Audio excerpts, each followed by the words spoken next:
السلام عليكم ورحمة الله وبركاته. أهلا وسهلا بكم الأعضاء الكرام، معكم الشيخ أبو مازن.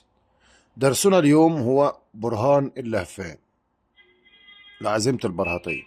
أنت كطالب في حياتك كلها يعني، أو إنسان مبتدئ عنده عزيمة البرهطية، بيتريض بيها، بيقرأها، شاف منها خير، حاول يعمل بيها أعمال استجابت، أعمال أعمال لأ.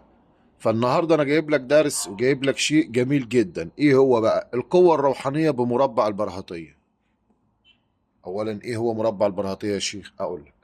خلونا نتفق. هنقسم البحر زي ما دايما في كل درس من الموسم بتاعنا بشرحها لكم اهو. هنرسم مربع اللي احنا قلناه. هو مش معقولة ده العنوان يعني، او نسيته؟ هو العنوان انا سميته قدامكم اهو، القوة الروحانية بمربع البرهطية. خلونا نقسم البحر نصين زي ما بنقول. اولا، انت النهارده لقيت مجربة مهما كانت ايه هي عندك. مثلا يعني لقيت عايز مثلا تعالج بني ادم، وخير الامثله دايما لقيتني حاطط لك مثلا مثلث محلول، اللي هو قوله الحق وله الملك، جبريل ميكائيل اسرافيل عزرائيل. وفي النص التعمير بتاعه هتلاقي ميم حاء لام واو لام، اللي هو محلول، اللي هو مفتاح 34. فهمتوني؟ ده بنسميه جدول محلول. وكتبت الايات وعملت اللي انت عايزه حوالين منه وبتاع خلاص.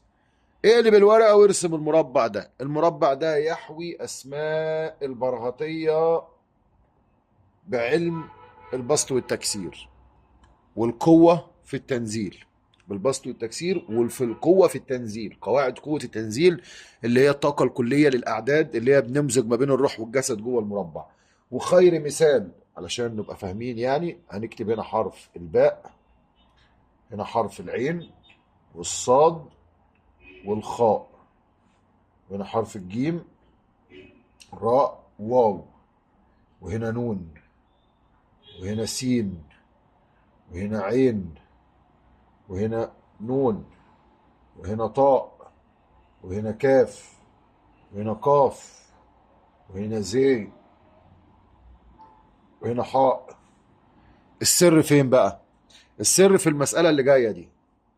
هنا هنكتب 1111، ده العدد، بيت واحد. وهنا هنكتب 33، وهنا هنكتب 14 بقلم الروح والجسد 14. زي ما انتم شايفين 1111 33 14. هنيجي في بيت الجيم هنكتب ال 44 زي ما انتم شايفين. بيت الراء هنكتب ال 55.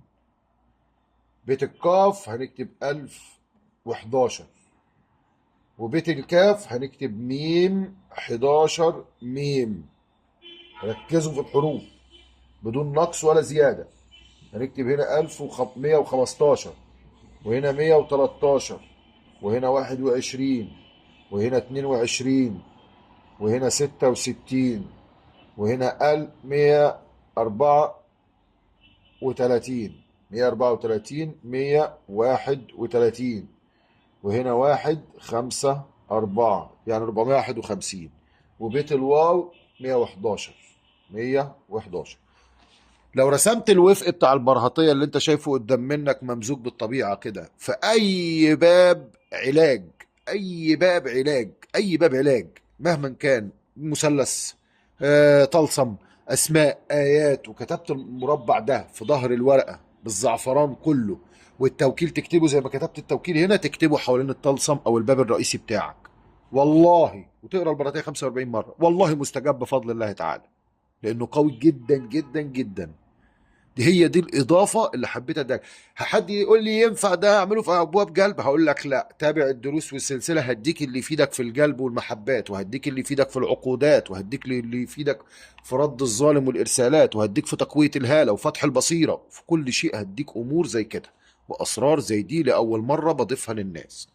انتهينا وننتقل الى درس اخر، والى اللقاء.